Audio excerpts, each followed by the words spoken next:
আসসালামু আলাইকুম, সবাই কেমন আছেন? আশা করি আল্লাহর রহমতে অনেক ভালো আছেন। আলহামদুলিল্লাহ, আমিও ভালো আছি। তো এই যে দেখতে পাচ্ছেন অনেকগুলো পুর ফল ছিঁড়ে নিয়েছি। তো আজকে আমি যাব আমার বাপের বাড়ি। এই জন্য আমাদের গাছে অনেক পুর ফল আছে। তো আমার বোন অনেক পুর ফল পছন্দ করে, তাই ওর জন্য নিয়ে যাচ্ছি। আর এই যে তালের ফুপা, আমার বাপের বাড়িতে আর কি নাই এগুলো, এই জন্য এর থেকে কয়েকটা তালের ফুপা নিয়ে যাচ্ছি।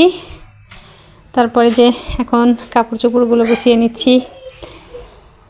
ছেলে মেয়ের আমার সব কাপড় চোপড়গুলো গুছিয়ে, আমার ছেলে মেয়ে তো অনেক খুশি, নানু বাড়ি যাবে। তাদের এমনিতেই কেন যেন নানু বাড়ি ভাল লাগে, সবারই হয়তো নানু বাড়ি ভাল লাগে। আমারও ছোটোবেলায় আমার নানু বাড়ি খুব ভালো লাগতো। তো যাই হোক, এই যে কাপড় চোপড়গুলো গোছানো হয়ে গেছে।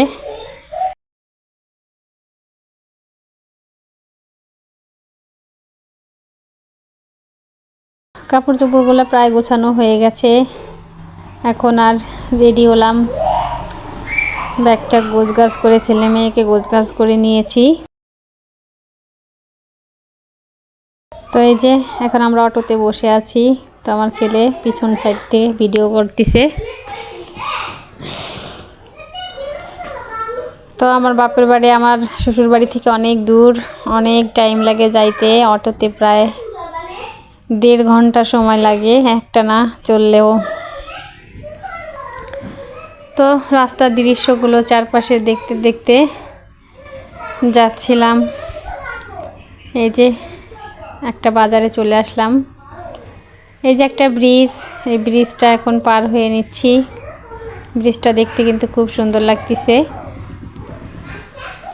বেশ সুন্দর বড় ব্রিজটা, একেবারে ছোট না। এটা কিন্তু কুমার নদী। তো আমার বাপের বাড়িতে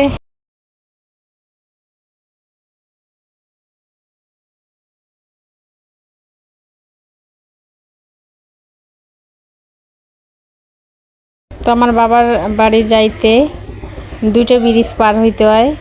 একই কুমার নদীর 2টা ব্রিজ পার হইতে হয়। তো এই যে একটা মাঠ, বড় একটা মাঠ, এখানে সব লোকজন পেঁয়াজ লাগানোর কাজে খুব ব্যস্ত। দেখুন, এই যে লাইন দিয়ে বসে পেঁয়াজ লাগাইতেছে। আমাদের এলাকায় এবার পেঁয়াজ লাগায়। তো আমাদের বাড়ি এখনও দূর যদিও, কিন্তু এলাকার শুরু হয়ে গেছে। 2 পাশে মাঠ, আর যে রাস্তাটা দিয়ে যাচ্ছি, এই রাস্তাটা এত পরিচিত। ছোটোবেলায় অনেক হেঁটে হেঁটে নানু বাড়ি যাইতাম, এই রাস্তাটা দিয়ে হাঁটতাম। হাঁটতে হাঁটতে ক্লান্ত হয়ে যেতাম, তারপরে রাস্তার পাশে কিছুটা সময় বসে জিরিয়ে নিতাম, আবার হাঁটতাম এভাবে। তখন এখানে কোনো ভ্যান গাড়ি কিছু চলতো না। খুব অল্প দিনই হয়েছে এই রাস্তাটা ঠিক হয়েছে। তারপরে এই যে দেখুন, এই যে আর একটা ব্রিজ, ওইখানে একটা ব্রিজ পার হলাম, আর এই যে আর একটা ব্রিজ। এই ব্রিজটাও কিন্তু কুমার নদীর উপরে এই ব্রিজটা। তো আমার বাবার বাড়ি যাওয়ার সময় 2টো ব্রিজ পার হতে হয়। এই যে ব্রিজের উপর সবাই ধান নাড়ছে, তারপরে যে আরও কি পাতা নাড়ছে।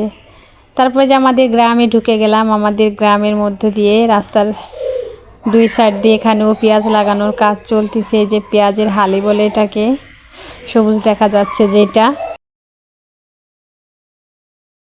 এদিকে এই যে আবার আগুন দিয়ে, মানে জমির যে নাড়া বলে খড়, ওইগুলা পরিষ্কার করার জন্য একসাথে গুছিয়ে পুড়িয়ে নেয়। তারপরে সামনে কিছুটা দূর আসার পরে যে একটা বড়ই ক্ষেত, যে বড়ইগুলা কিনে খাওয়া হয় না, ওইটা যা আপেল কুল বলে এটাকে, আসে আপেল কুলের বাগান।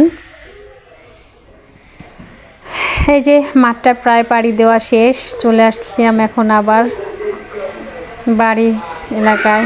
তারপরে যে এই স্কুল, এই যে আমাদের গ্রামের স্কুল, এই স্কুলে আমি লেখাপড়া করছি। তো এখানে দেখছি প্যান্ডেল সেজেছে, পাশেই মাদ্রাসা আছে, ওয়াজ মাহফিল হবে হয়তো। তো আমাদের স্কুলটা কিন্তু অনেক বড়, মাঠটা অনেক বড়। তো আপনাদের সাথে একটু শেয়ার করলাম। তারপরেই বাজার। তো এই যে চলে আসছি কিন্তু বাড়িতে প্রায়, এই যে আর একটু পরেই চলে আসব আমার বাবার বাড়ির সামনে।